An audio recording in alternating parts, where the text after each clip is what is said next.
Hello everyone, welcome back my YouTube channel. जैसा कि आवर्त पीजी पादपों में लैंगिक जनन या sexual reproduction in flowering plant के कुछ एमसीक्यूज को अपन सोल्व कर रहे थे। आज की क्लास में अपन कुछ वन लाइनर या शॉर्ट आंसर टाइप क्वेश्चंस को सोल्व करेंगे। पहला जो क्वेश्चन है वो है, केले को एनिसेक फलन का अच्छा उदाहरण क्यों माना जाता है। एनिसेक फलन का मतलब क्या होता है कि बिना निषेचन के जब फल का निर्माण हो जाए तो उसे अपन पार्थेनोकार्पी या एनिसेक फलन कहते हैं। तो केला जो है उसमें बिना निषेचन के ही फल बनता है, इसी कारण इसे अनिषेक फलन का उदाहरण मानते हैं। और साथ ही केले में जो फल बनता है उसमें बीज नहीं होते, नहीं हमेशा ही बिना निषेचन के जब फल बनेगा तो वो बीज रहित होगा, उसमें बीज नहीं होंगे। क्योंकि सामान्यतः क्या होता है, कुछ ही अपवाद ऐसे मिलते हैं जिनमें बिना निषेचन के फल बन जाता है, या कई बार जो है हार्मोनों के छिड़काव के द्वारा भी अनिषेक फलन को प्रेरित किया जाता है। लेकिन वास्तव में क्या होता है कि अधिकांश फलों का निर्माण जो होता है वो निषेचन के बाद ही होता है। नेक्स्ट क्वेश्चन है, सेब के फल को आभासी फल के रूप में क्यों जाना जाता है। तो सेब का फल जो होता है वो आभासी फल क्यों है, इससे पहले अपन देखते हैं कि फल कितने प्रकार के होते हैं। तो सामान्यतः जो होता है अंडाशय परिपक्व होकर के फल बनाता है, और अंडाशय के परिपक्व होने से जो फल बनते हैं, इसी आधार पर अगर अपन देखें तो फल दो प्रकार के होते हैं। एक तो होता है वास्तविक फल, दूसरा होता है आभासी फल।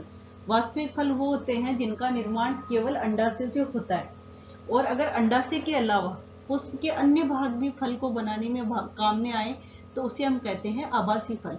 और सेब का जो फल होता है उसके निर्माण में अंडाशय के अतिरिक्त जो पुष्पासन है वो भी भाग लेता है, और यही कारण है कि हम सेब को आभासी फल कहते हैं। नेक्स्ट क्वेश्चन है, कोई दो उदाहरण बताइए जिनके फलों में बहुत अधिक संख्या में बीज बनते हैं। यानी कि ऐसे फलों के नाम बताने हैं जिनमें एक ही फल में बहुत सारे बीज बनते हो। तो ओरोबैंकी और स्ट्राइगा ऐसे फल है जिनमें अनेक बीज बनते हैं।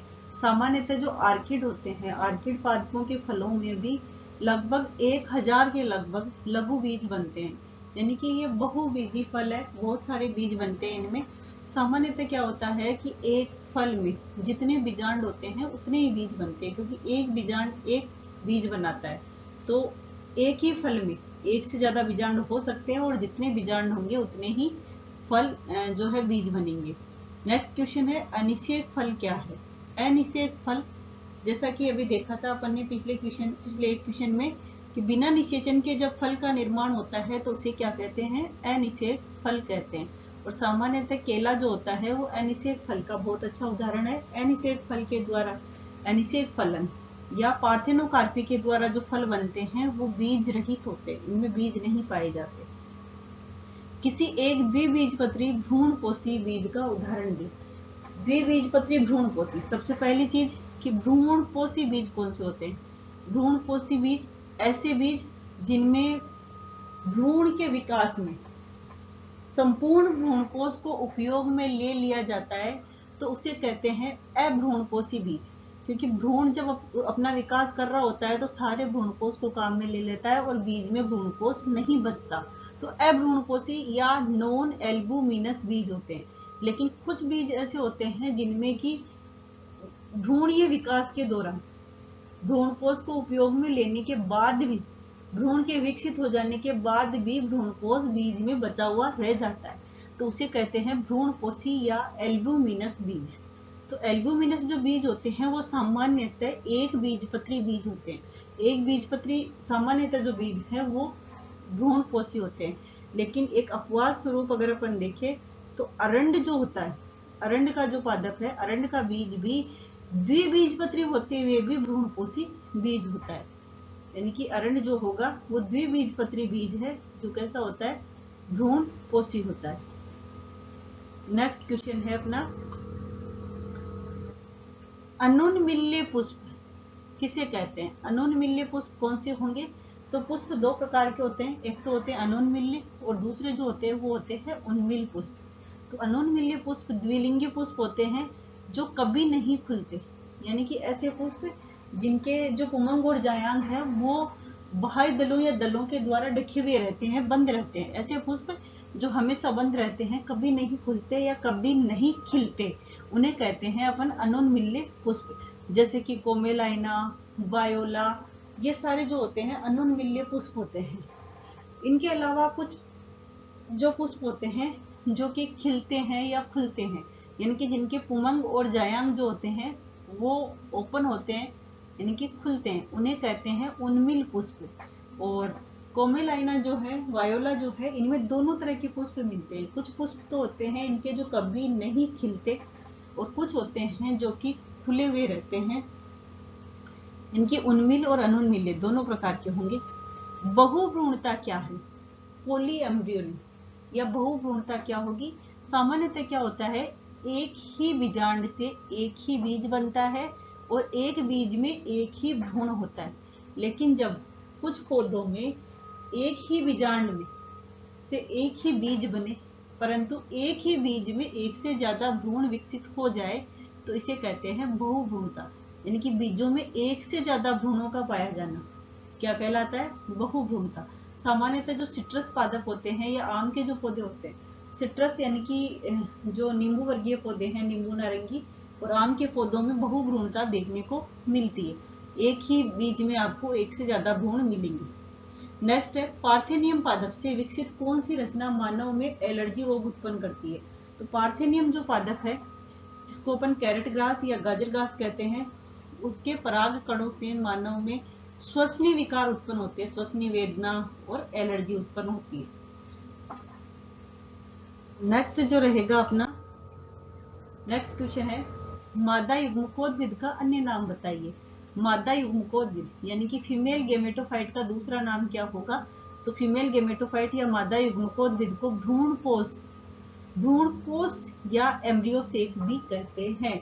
भ्रूण कोष या एम्ब्रियोसेक जो बीजांड की सबसे आंतरिक 7 कोशिकीय 8 केंद्रीय संरचना होती है। नेक्स्ट क्वेश्चन है, अंड समुच्चय क्या होता है? तो जैसे कि अभी कहा कि जो भ्रूण कोष है, जो कि मादा युग्मकोद्भिद भी कहलाता है एक तरह से, तो मादा युग्मकोद्भिद जो भ्रूण कोष होता है, बीजांड की सबसे आंतरिक संरचना, उसमें अपन कहते हैं कि इसमें 7 कोशिकाएं होती है, और जो केंद्रक होते हैं वो कैसे होते हैं? 8 होते हैं। तो इसकी जो 7 कोशिकाएं होती है वो कैसी होती है? भ्रूण कोष के बीजांड द्वार वाले सिरे पर 3 कोशिकाएं होती है, जिनको कहते हैं अंड समुच्चय। जो उसका निभाग वाला सिरा होता है उस पर भी 3 कोशिकाएं होती है, जिन्हें कहा जाता है प्रतिमुखी कोशिकाएं। और मध्य भाग में एक ही कोशिका होती है और उसमें केंद्रक होते हैं 2, इसे कहा जाता है ध्रुवीय केंद्रक। यानी कि टोटल जो है 7 कोशिकाएं हैं लेकिन केंद्रक 8 है। ये है भ्रूण कोष। अब इसमें पूछा है अपने को अंड समुच्चय, तो बीजांड द्वार की ओर जो ये 3 कोशिकाओं का समूह होता है इसे कहते हैं अंड समुच्चय। अंड समुच्चय में जो बीच वाली जो कोशिका होती है ये होती है अपनी अंड कोशिका या एग सेल, और दोनों तरफ की जो ये कोशिकाएं होती है, जैसे ये वाली और ये वाली, ये होती है सहायक कोशिकाएं। तो भ्रूण कोष में बीजांड द्वार की ओर अंड समुच्चय या अंड उपकरण होता है, जिसमें एक अंड कोशिका और 2 सहायक कोशिकाएं होती है। नेक्स्ट क्वेश्चन है, द्वितीय केंद्रक कैसे बनता है? द्वितीय केंद्रक कैसे बनता है? तो जब भ्रूण कोष जो ये 7 कोशिकीय 8 केंद्रकीय है, जब इसका विकास होता है, इसका विकास जो होता है एक गुरु बीजाणु से होता है। यानी कि गुरु बीजाणु मात्र कोशिका बनती है न्यूसिलस से, और वो गुरु बीजाणु मात्र कोशिका 4 गुरु बीजाणु बनाती है, जिनमें से निभागीय सिरे वाला जो गुरु बीजाणु है वो सक्रिय रहता है, और ये जो गुरु बीजाणु है वो लगातार 3 समसूत्री विभाजन करके 8 कोशिकाओं का निर्माण करता है, जिनमें से पहला जो विभाजन होगा तो 2 कोशिकाएं बनेंगी, एक तो निभाग की तरफ रह जाएगी, दूसरी वाली जो है वो बीजांड द्वार की ओर चली जाएगी। फिर दोनों ओर विभाजन होंगे और जो है दोनों ओर 2-2 कोशिकाएं बन जाएंगी, फिर दोनों ओर जो है 4-4 कोशिकाएं बन जाएगी। और जब ये 4-4 कोशिकाएं बन जाएगी तो इन्हीं में से दोनों ओर से एक-एक कोशिका बीच वाले भाग में आकर के द्वितीय केंद्र का निर्माण कर लेती है। यानी कि भ्रूण कोष के प्रत्येक ध्रुव से, बीजांड द्वारी ध्रुव से एक कोशिका और जो उसके निभाग वाले ध्रुव से एक कोशिका आकर के संयुक्त हो जाती है और द्वितीय केंद्रक बनाती है, जिसमें कोशिका 1 होगी लेकिन केंद्रक 2 होंगे। नेक्स्ट क्वेश्चन है, मादा युग्मकोद्भिद का विकास किस कोशिका से होता है? तो मादा युग्मकोद्भिद यानी फीमेल गेमेटोफाइट, जिसका नाम क्या है? भ्रूण कोष। ये जो भ्रूण कोष बना है पूरा, इसका निर्माण किससे हुआ था, विकास किससे हुआ था? तो एक सक्रिय जो गुरु बीजाणु होता है, एक्टिव जो मेगास्पोर होगा, उसी से क्या होता है, 7 कोशिकीय 8 केंद्रकीय भ्रूण कोष का जो विकास है वो होता है, जिसको अपन मादा युग्मकोद्भिद कहते हैं। नेक्स्ट क्वेश्चन है अपना, पराग कणों के जीवाश्म के रूप में परिरक्षित पाए जाने का कारण। पराग कण जीवाश्म के रूप में हजारों लाखों वर्षों के बाद भी जब चट्टानों की खुदाई होती है तो जीवाश्म के रूप में सुरक्षित मिलते हैं। इसका कारण क्या है? तो पराग कण की जब अपन संरचना देखते हैं तो पराग कण का जो बाह्य चोल होता है, यानी बाहर की जो भित्ति होती है, जिसको एक्साइन या बाह्य चोल कहते हैं, वो बना होता है स्पोरोपोलेनिन का। और ये जो स्पोरोपोलेनिन होता है, ये सर्वाधिक ज्ञात प्रतिरोध सामग्री, मतलब कि उच्च ताप पर या अम्लों से या क्षारों से भी ये अपघटित नहीं होता, यानी कि इसको कोई भी भौतिक या जैविक जो है कारक वो अपघटित नहीं कर पाता। और यही कारण है कि जो पराग कण है वो हजारों लाखों वर्षों के बाद भी जीवाश्मों के रूप में सुरक्षित मिल जाते हैं। नेक्स्ट क्वेश्चन है अपना, नेक्स्ट क्वेश्चन रहेगा, आवर्तबीजी पादपों में नर युग्मकोद्भिद व मादा युग्मकोद्भिद की प्रथम कोशिका। जो एंजियोस्पर्मिक प्लांट होते हैं उनमें जो मेल गेमेटोफाइट और फीमेल गेमेटोफाइट जो होते हैं, यानी कि लघु बीजाणु माइक्रोस्पोर जो है वो मेल गेमेटोफाइट का निर्माण करता है। माइक्रोस्पोर लघु बीजाणु जो है वो लघु बीजाणु पहले पराग कण में विकसित होता है। ये जैसे लघु बीजाणु है और इस लघु बीजाणु से जब पराग कण बनता है तो पराग कण के टाइम पे इसके ऊपर एक अतिरिक्त आवरण बन जाता है, जिसको एक्साइन या बाह्य चोल कहते हैं। ये स्पोरोपोलेनिन से बना होता है। और फिर इसी में एक बड़ी कोशिका होती है काय कोशिका और एक छोटी कोशिका होती है जिसको कहते हैं अपन जनन कोशिका। ये जनन कोशिका विभाजित होकर के 2 नर युग्मक बनाती है और इस प्रकार से नर युग्मकोद्भिद का विकास होता है। तो नर युग्मकोद्भिद का विकास जो है वो किससे हुआ? लघु बीजाणु से हुआ, माइक्रोस्पोर से। वैसे ही मादा युग्मकोद्भिद फीमेल जो गेमेटोफाइट है, जिसको अपन भ्रूण कोष कहते हैं, वो भी एक सक्रिय गुरु बीजाणु से ही बनता है। तो सक्रिय गुरु बीजाणु यानी कि गुरु बीजाणु क्या होगा? फीमेल गेमेटोफाइट या मादा युग्मकोद्भिद की पहली कोशिका होगी। स्वपरागण का कोई एक दुर्गुण। स्वपरागण का मतलब क्या होता है कि परागण की जो क्रिया होती है एक ही पादप के मध्य, यानी उसी पादप के पराग कण उसी पादप के वर्तिकाग्र पे जाए।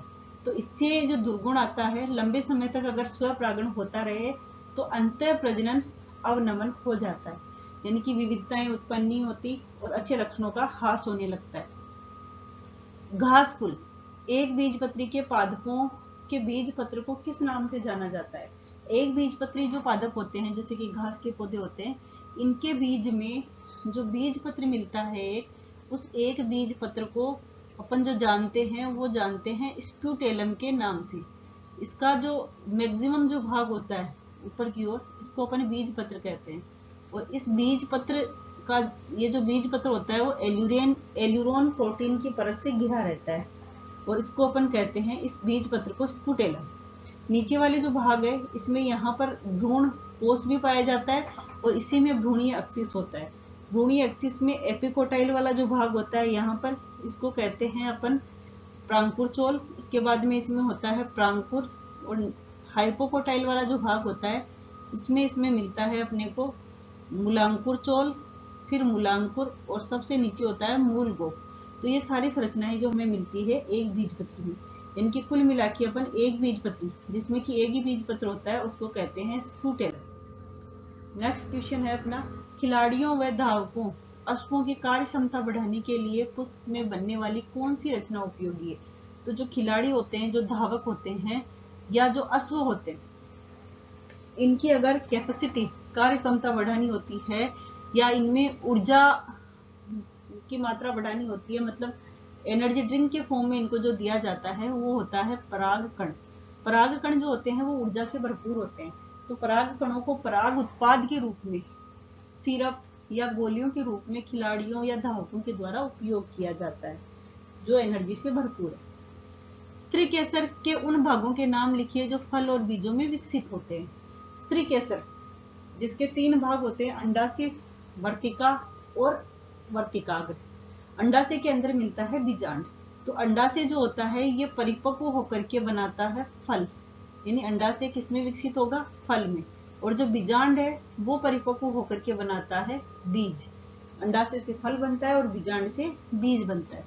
नेक्स्ट क्वेश्चन है लघु बीजाणु जनन किसे कहते हैं? माइक्रोस्पोरोजेनेसिस, यानी कि लघु बीजाणु जनन, लघु बीजाणुओं का निर्माण। तो लघु बीजाणु जो मात्र कोशिका होती है, जो द्विगुणित होती है, वो अर्धसूत्री विभाजन करके 4 लघु बीजाणु या परागकण बनाती है। और लघु बीजाणु मात्र कोशिका द्वारा लघु बीजाणु बनाने की जो प्रक्रिया होती है, उसी को अपन क्या कहते हैं? उसी को कहते हैं लघु बीजाणु जनन। नेक्स्ट क्वेश्चन है त्रिकसल्यन यानी कि ट्रिपल फ्यूजन क्या है? तो त्रिकसल्यन या ट्रिपल फ्यूजन क्या है? सामान्यतः क्या होता है कि एंजियोस्पर्मिक प्लांट्स जो होते हैं, इनमें 2 नरयुग्मक बनते हैं एक परागकण से। तो उनमें से एक जो नरयुग्मक होता है वो भ्रूण कोश के बीचों बीच स्थित द्वितीय केंद्रक, जिसके पास में 2 केंद्रक होने से वो द्विगुणित होता है, उस द्विगुणित संरचना के साथ संयोजित हो जाता है। तो एक द्वितीय केंद्रक और एक नरयुग्मक, इनके संयोजन से जो संरचना बनती है वो त्रिगुणित संरचना बनती है और 3 केंद्रकों का संलयन होता है यह। इसी कारण इसको क्या कहते हैं? त्रिकसल्यन या ट्रिपल फ्यूजन। 2 केंद्रक द्वितीय केंद्रक के और एक जो होता है वो नरयुग्मक का, यानी कि 3n स्ट्रक्चर बनती है और इसको क्या कहेंगे अपन?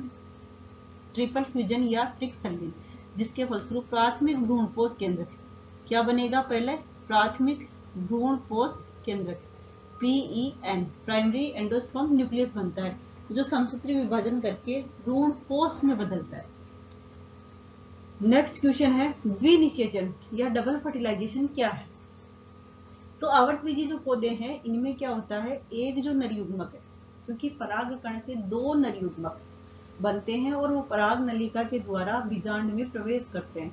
तो एक नरयुग्मक क्या करता है? अंड कोशिका से संलयन करता है। तो एक नरयुग्मक और अंड कोशिका, यानी कि नर और मादा युग्मक है दोनों, इनके संयोजन से जाइगोट या युग्मनज बन जाता है। जबकि दूसरा जो नरयुग्मक है वो द्वितीय केंद्र जो पहले से द्विगुणित के साथ संयोजन करता है, जिसको अपन ट्रिपल फ्यूजन कहते हैं, और इसके द्वारा जो है प्राथमिक भ्रूणपोष केंद्रक बनता है। इस प्रकार एक बार जो है युग्मनज बनता है और दूसरे निषेचन से प्राथमिक भ्रूणपोष केंद्रक बनता है। अतः 2 बार निषेचन होने के कारण ये जो प्रक्रिया है इसे कहते हैं दोहरा निषेचन या द्विनिषेचन। ये जो दोहरा निषेचन या द्विनिषेचन की प्रक्रिया है, ये केवल आवर्तबीजी पादपों में ही देखने को मिलती है। नेक्स्ट क्वेश्चन है ऐसे पुष्प के प्रकार का नाम बताइए जो पर परागण के लिए अनुकूल हो। तो पर परागण के लिए जो अनुकूल पुष्प होते हैं वो होते हैं उन्मिल परागण, क्योंकि अनुन्मिल्य जो पुष्प होते हैं वो तो कभी खुलते ही नहीं है, और जो कभी खुलेंगे ही नहीं तो उनमें तो उसी पुष्प में परागण की क्रिया हो जाएगी, यानी कि उनमें हमेशा ही स्व परागण होगा। और पर परागण के लिए अनुकूलन क्या होगा? चेस्मोगेमस, यानी कि पर जो है उन्मिल परागणी पुष्प। नेक्स्ट क्वेश्चन है सजात पुष्पी परागण किसे कहते हैं, यानी कि जटिनोगेमी किसे कहेंगे? तो जब एक पुष्प के परागकण उसी पादप के दूसरे पुष्प के वर्तिकाग्र पर जाए तो इसे कहेंगे सजात पुष्पी या जटिनोगेमी। सामान्यतः क्या होता है? परागण जो होता है वो कितने प्रकार का होता है? परागण जो होगा वो 3 प्रकार का होगा। पहला जो परागण होता है वो होता है ऑटोगेमी, यानी कि स्वयुग्मन। ऑटोगेमी या स्वयुग्मन क्या होगा? जब एक ही पुष्प में परागण की क्रिया, यानी कि उसी पुष्प के परागकण उसी पुष्प के वर्तिकाग्र पे जाए तो उसे कहेंगे अपन स्वयुग्मन। दूसरा होता है सजात पुष्पी परागण, जो अभी ये चल रहा है अपना सजात पुष्पी परागण, यानी कि जब परागण की क्रिया एक ही पादप के मध्य हो, यानी कि एक पादप के एक पुष्प के परागकण उसी पादप के दूसरे पुष्प के वर्तिकाग्र पे जाए तो क्या कहेंगे? सजात पुष्पी परागण। तीसरा होता है पर परागण, और पर परागण में क्या होगा? एक पादप के पुष्प से परागकण दूसरे पादप के पुष्प के वर्तिकाग्र तक जाएंगे तो इसे कह देंगे अपन पर परागण।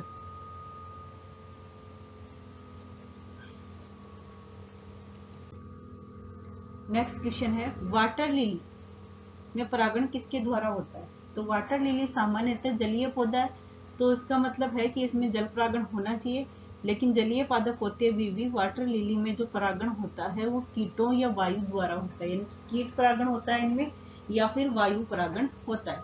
कुछ अनाजों जैसे कि धान गेहूं के परागकणों की जीवन क्षमता कितने समय तक बनी रहती है? तो पराग कणों की एक निश्चित जीवन क्षमता होती है, तब तक ही वो सक्रिय रहते हैं, उसके बाद में वो जो है नष्ट हो जाते हैं, यानी कि परागण की क्षमता खो देते हैं। तो सामान्यतः जो एक बीजपत्री होते हैं जैसे कि धान, गेहूं, इनके पौधों के परागकण लगभग 30 मिनट तक सक्रिय रहते हैं। इनकी जीवन क्षमता जो होती है 30 मिनट तक होती है, यानी 30 मिनट के अंदर अंदर परागण की क्रिया होना जरूरी है। वैसे ही कुछ सोलेनेसी, लेग्यूमिनेसी के जो पादप होते हैं उनमें परागण की क्रिया के लिए जो पराग कणों की जीवन क्षमता है वो महीनों तक भी होती है। लेकिन अगर हम इनके पराग कणों की जीवन अवधि बढ़ाना चाहे तो -190 डिग्री लिक्विड नाइट्रोजन में अगर हम इनको रख देते हैं, -190 डिग्री लिक्विड नाइट्रोजन में यदि पराग कणों को सुरक्षित रखा जाता है तो ये लंबे समय तक यानी कि कई वर्षों तक सुरक्षित बने रहते हैं, इनकी जीवन क्षमता बनी रहती है। और इस प्रकार से पराग कणों को सुरक्षित रखने के लिए जो सुरक्षित रखा जाता है उसे कहा जाता है पराग बैंक। इनके पराग बैंक में पराग कणों को सुरक्षित रखा जा सकता है। नेक्स्ट है द्वितीय केंद्रक कैसे बनता है।